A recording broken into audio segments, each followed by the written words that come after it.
జంగే ఆజాదీ హమ్ లడకే లేంగే ఆజాదీ. ఆనాటి నుంచి ఈనాటికి వీర తెలంగాణ పోరుగడ్డ నినాదం ఇది.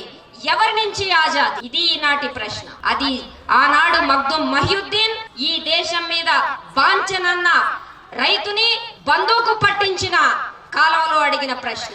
ఇవాళ మతోన్మాదం ఈ దేశంలో సైన్య విహారం చేస్తుంటే గుండా గుంపులు ఈ దేశ రాజకీయ దిశానిర్దేశం చేస్తున్నప్పుడు ప్రజానాట్య మండలి అడుగుతున్న ప్రశ్న, ఢిల్లీ వీధుల్లో జననాట్య మంచి అడిగిన ప్రశ్న, జంగే ఆజాదీ ఎవరి నుంచి ఆజాదీ?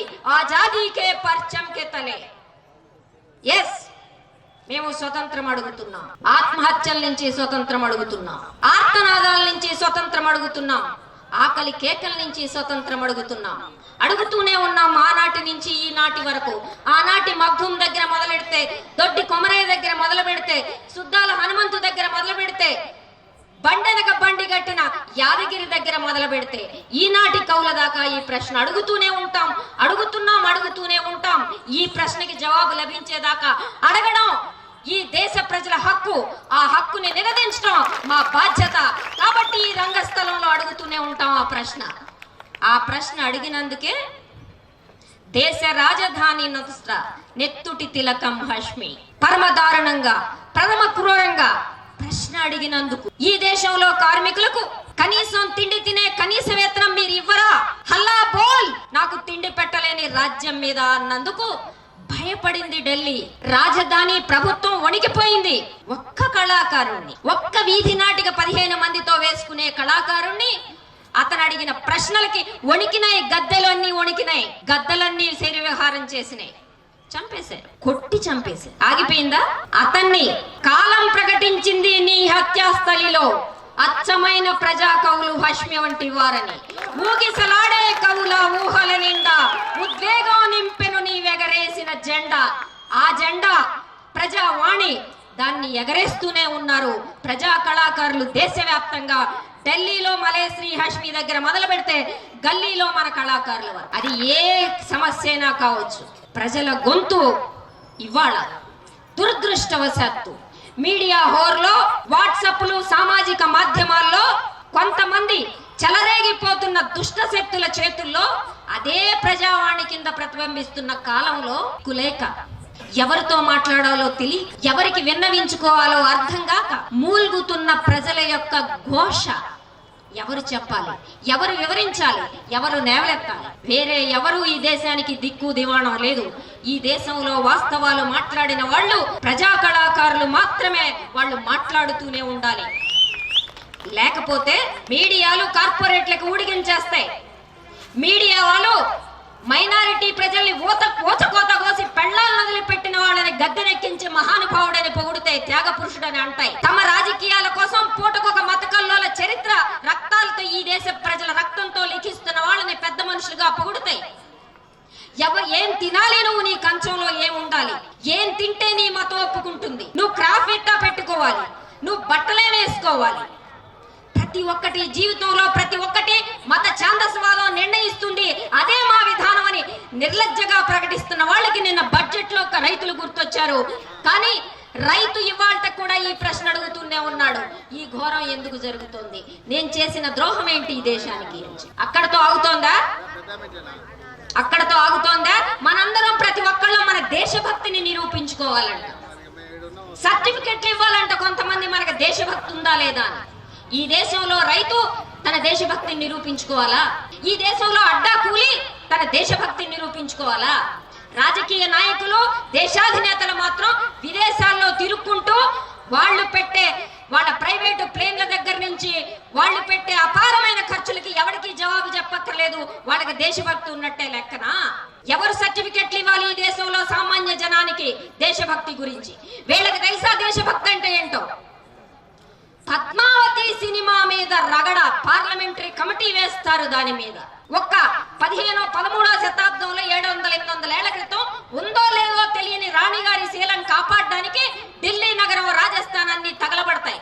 సుప్రీంకోర్టు తీర్పు వచ్చినా చేతగాక చేతులు ముడుచుకున్న కూర్చున్న వాళ్ళు వైభవం గురించి మాట్లాడతారు. ఈ దేశ గతకాల వైభవం గురించి మాట్లాడతారు. మతం పేర, గతం పేర మన నెత్తిన నానా రకాల రెచ్చగొడతారు అని పేరు మీద మిగిలిన చర్చలన్నీ రైతుల ఆత్మహత్యల లెక్కకు రావు. పూటకొక్కటిగా నిన్నటికి నిన్న 3 రోజుల క్రితం 3 రోజుల్లో హైదరాబాద్ లో 4 హత్యలు ఆడవాళ్ల మీద, దారుణమైన నేరాలు. హర్యానాలో బీజేపీ ఏలుతున్న రాష్ట్రాలు ఆడవాళ్ల మీద క్రైమ్ రేట్ లో హైయెస్ట్ లో ఉంటాయి. హర్యానా ఎంత దిక్కుమాలిన హర్యానా, వాళ్ళ ముఖ్యమంత్రి పద్మావతి శీలం కాపాడడానికి మీటింగులు నడుపుతాడు. 6 రోజుల కాలంలో 8 గ్యాంగ్ రేపులు దళితుల మీద జరుగుతాయి. దానికి పట్టించుకున్న నాథుడు లేకుండా ఉంటాడు. వీళ్ళ ఈ దేశ మహిళల శీలాన్ని కాపాడేది, భద్రత కల్పించేది. వీళ్ళు మాట్లాడుతున్నారు ఇవాళ మేము భద్రత కల్పిస్తామని. వీళ్ళ ఈ దేశ భవిష్యత్తు నిర్ధారించేది. యువతరానికి మేము ఎంప్లాయ్మెంట్ ఇస్తాం అంటారు. ఏ విషయంలో ఇస్తారండి మీరు ఎంప్లాయ్మెంట్? ఎక్కడన్నా ఉందా మీరు ఇస్తున్న ఎంప్లాయ్మెంట్? అదానీలకి అంబానీలకి ఇవాళ కాంగ్రెస్ ప్రభుత్వం ఉన్నాడు, యూపీఏ గవర్నమెంట్ ఉన్నాడు. మొత్తం ఉన్న సంపదలో వాళ్ళ చేతుల్లో 50% ఉంటే అది 58% పెరిగి ఇవాళ 73% వచ్చింది. అమ్మానీ అద్వానీ ఇద్దరు కంపెనీలకి. సామాన్య ప్రజానీకం పరిస్థితి ఏంటి? సామాన్య రైతుల పరిస్థితి ఏంటి? అడ్డా కూలీల పరిస్థితి ఏంటి? ఆడవాళ్ల పరిస్థితి ఏంటి? పిల్లల చదువుల పరిస్థితి ఏంటి? వైద్యం పరిస్థితి. పిల్లలకి చదువు చెప్పాలంటే ప్రభుత్వ పాఠశాలలు ఎంత అధ్వానంగా ఉన్నాయో మనందరం చూస్తున్నాం. కనీసం ఆటో నడుపుకునే వాళ్ళు కూడా రోజుకి నెలకి కనీసం 1000 రూపాయల ఫీజులు కట్టి ప్రైవేటు విద్యకి చేర్పించాల్సిన పరిస్థితి. ఒక్క ప్రభుత్వ పాఠశాలలో క్వాలిటీ ఎడ్యుకేషన్ ఉండే ప్రాథమిక సదుపాయాలను కల్పించడానికి చేత కాలేదు. మామూలు జ్వరం వస్తే కూడా ప్రభుత్వ ఆసుపత్రికి నేను రానుపోయే సర్కారు దవాఖానకు అన్న దగ్గర నుంచి అసలు సర్కారు దవాఖానలో అడ్రస్సే లేకుండా పోయిన పరిస్థితి. విద్యను ప్రైవేట్ చేశారు, వైద్యాన్ని ప్రైవేట్ చేశారు. మీకు చేతైతే కట్టుకోండి లేకపోతే చావండి అంటున్నారు. ఈ దేశంలో ఎవరైతే చదువుని కొనుక్కోలేరో వాళ్ళు మీరు చదువుకో అక్కర్లేదు అని చెప్తున్నారు. మీకు చేతైనంతే చైల్డ్ లేబర్ గా బాల కార్మికులుగా బతకండి, చేత కాకపోతే మీరు ఒళ్ళమ్ముకొని బతకండి అని చెప్పి పద్మావతి శీలాల్ని కాపాడే ఈ గుండా గుంపులకి పూతు సినిమాలు తీసే దర్శకులు మాత్రం కనపడ్డారు. ఎవరికి నోరు పెగలటం లేదు. ఒక్క పూట ఒక్క రోజు వీధుల్లోకి వచ్చి ఈ ఆడపిల్లలకి భద్రత ఎందుకు లేదు అని వీళ్ళెవరు అడగరు. ఎందుకని? రెచ్చగొట్టడమే పని, ముక్కలుగా విడగొట్టడమే పని. విడగొట్టి అధికారంలో కూర్చోవాలి. కూర్చుని ఏం చేయాలి? హిందూ రాజ్యం తీసుకురా. ఈ దేశంలో కనిపించే శత్రువు ఎవడు అంటే అక్కడ కూర్చొని మనకు తిండి పెట్టకుండా గద్దె నేలుతున్నవాడు, అంబానీ అద్వానీలకు దోచి పెడుతున్నవాడు కాదు మనకి శత్రువు. ఈ దేశంలో విదేశీ సంపద, విదేశీ పెట్టుబడులన్నింటినీ ఆహ్వానించి మార్కెట్లు తెరిచి అడ్డగోలుగా సహజ వనరులని, భూమిని, ఖనిజ సంపదని కట్టబెడుతున్నవాడు కాదు మనకు శత్రువు. నీకు శత్రువు ఎవడంటే కడుపు చేత పట్టుకున్న తోటివాడు అని చెప్తున్నావు. నీకు శత్రువు ఎవడంటే నీ మతం కానివాడు అని చెప్తున్నావు. ఇదే నువ్వు చూపించే దేశభక్తి? కళాకారులు పాడుతున్నారు ఇందాక, దేశం అంటే మట్టి కాదోయ్, దేశం అంటే మనుషులోయ్. దేశం అంటే ఎల్లలు, సరిహద్దులు, సైనికులు కాదోయ్. దేశం అంటే ఈ దేశ ప్రజల జనజీవితం ఎట్లా ఉంది, వాళ్ళు 3 పూటలు తినాల్సిన వాళ్ళు ఎందుకు తినలేకపోతున్నారు, అది ఈ దేశానికి సంబంధించిన ప్రశ్న. ఈ సర్టిఫికెట్ లెక్క చూస్తే ఇవాళ గద్దెనెక్కిన వాడిలో ఒక్కడంటే ఒక్కడికి కూడా వీసమెత్తు దేశభక్తి లేదని తేలిపోతుంది.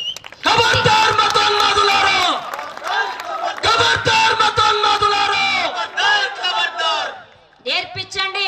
పరిపాలించే వాళ్ళు కాదు మన దేశభక్తికి సర్టిఫికెట్లు ఇచ్చేది. ప్రజానీకానికి మతం పేరిట, కులం పేరిట కాదు నువ్వు ఇచ్చేది సర్టిఫికెట్లు. మేమిస్తాం, ప్రజలమైన మేమిస్తాం. ప్రజల గొంతుకి ప్రాతినిధ్యం, వాళ్ళ ఆవేదనకి ప్రాతినిధ్యం, వాళ్ళ ఆకలి కడుపులకి ప్రాతినిధ్యం వహిస్తున్నా మేమిస్తాం. ఒక్కొక్క రాజకీయ నాయకుడికి సర్టిఫికెట్లు. నీకెంత దేశభక్తి ఉందో తేల్చు. ఎన్నికలు రాబోతున్నాయి, నువ్వు గెలవచ్చు, ఓడిపోవచ్చు. జనాన్ని మోసం చేసి ఇంకో 10,000 కోట్లు నువ్వు కార్పొరేట్ మీడియా నుంచి తీసుకొని పోస్ట్ కొట్టించుకొని గెలవచ్చు. కానీ ఒక్క విషయం గుర్తుపెట్టుకో, నీకంటే విర్రవీగిన హిట్లర్ తో సహా ఎవడు చరిత్రలో మిగలలేదు. 400 ఏళ్లు పరిపాలించి గద్దెనెక్కిన నిజాం నవాబు మట్టి గరిచాడు. గోల్కొండ కిల్లా కింద నీ గోరీ గడతామని కట్టినారు. 1,25,000 ఎకరాలున్న విష్ణూరు దేశముకు కృష్ణమూర్తి గారు చెప్పేవాళ్ళు, జనగాం దళ నాయకుడు కృష్ణమూర్తి గారు చెప్పేవాళ్ళు. అడుక్కు తిన్నాడు జనగాం స్టేషన్ దగ్గర. గుర్తు పెట్టుకో, మట్టి గరిశారు. ఎవడైతే ప్రజల పక్షం ఉంటాడో, పేరున్నా లేకపోయినా, వాడి పేరు సినిమాలో వచ్చినా రాకపోయినా, వాడి గీతాలు సీడీలు క్యాసెట్లు వచ్చినా రాకపోయినా, వాడి ముఖం టీవీలో కనపడినా కనపడకపోయినా, వాడు ప్రజల చరిత్ర నిర్మాణంలో ఇసుక రవ్వగా మిగిలి ఉంటాడు. ఈ దేశ ప్రజల వాణికి పునాది రాయి ప్రజానాట్య మండలి. 20 ఏళ్ల క్రితం మీకందరికీ ఇప్పుడున్న ఈ ప్రజానాట్య మండలిలో సీనియర్స్ కి తెలుసు. ప్రపంచ బ్యాంక్ ర్యాంకుకి అప్రతిహితంగా కొనసాగుతున్నప్పుడు ఈ దేశంలో, ప్రత్యేకించి ఆనాటి చంద్రబాబు నాయుడు భుజానేసుకుని మోస్తున్న కాలంలో ఇంటి ఇంటికి ఇంటర్నెట్, గంట గంటకి కరెంటు కట్టు అని మొదలుపెట్టి 10 ఏళ్ల పాటు దెబ్బ మీద దెబ్బ, దెబ్బ మీద దెబ్బ, గల్లీ గల్లీలో ప్రజానాట్య మండలి కొట్టిన దెబ్బలకి వాళ్ళు గద్దె దిగి పరిగెత్తాల్సిన పరిస్థితిని ప్రజానాట్య మండలి కల్పించింది. ఇప్పటి మా గొంతు బలహీనంగానే వినిపించవచ్చు. ఇప్పటి మా గొంతు ఈ మైక్కి ఇక్కడున్న ప్రేక్షకులకి మాత్రమే పరిమితం కావచ్చు.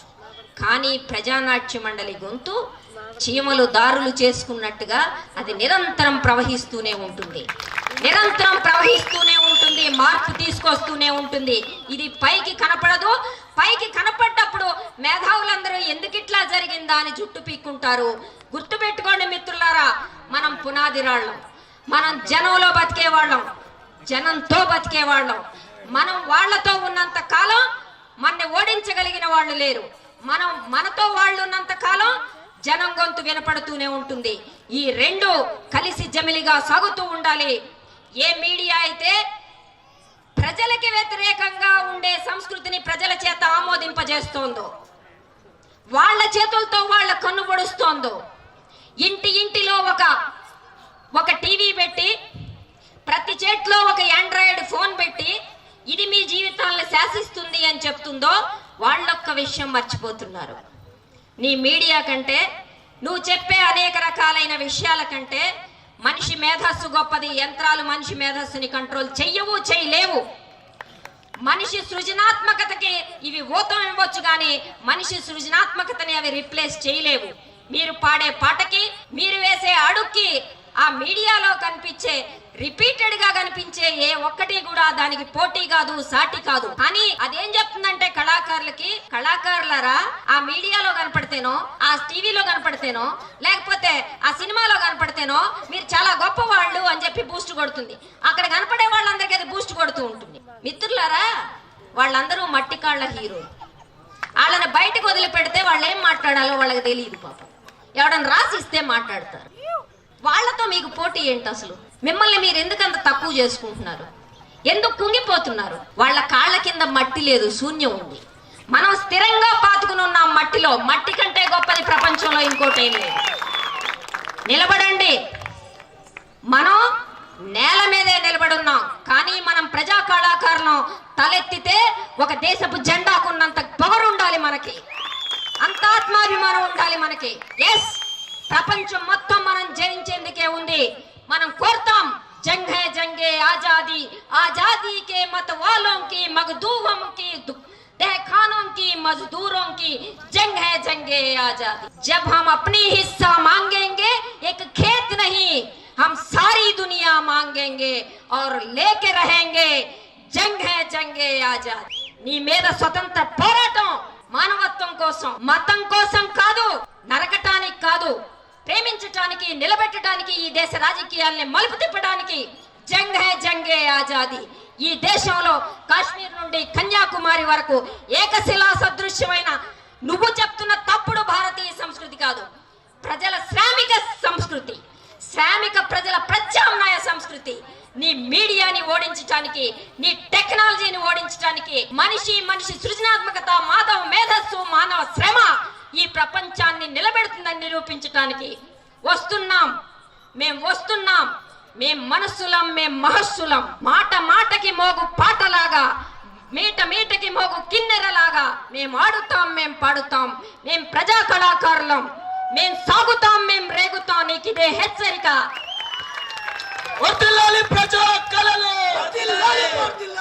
అందరికీ అభినందనలు. మనం ప్రయత్నం జరుపుతున్నాం. ఈ ప్రయత్నంలో మన ప్రదర్శనలే మనకు పాఠాలు. నేర్పుకోవాలి, నాణ్యత పెంచాలి. ప్రజలు మనతో ఉండాలి, మనం ప్రజలతో ఉండాలి. ప్రజల కంటే మనకు గొప్ప గురువులు, ట్రైనింగ్ ఇన్స్టిట్యూషన్స్ ఇంకోటి లేవు. ఎప్పటి ముప్పడిగా ప్రదర్శించండి. ఇక్కడ ఉత్సవాల్లోనే కాదు, గల్లీలో మన పాట మారుమోగాలి. ఈ కార్పొరేట్ మీడియాని ఓడించాలి. ఈ అవకాశం నాకు ఇచ్చినందుకు నాకెంత సంతోషంగా ఉందో నేను చెప్పలేను మిత్రులారా.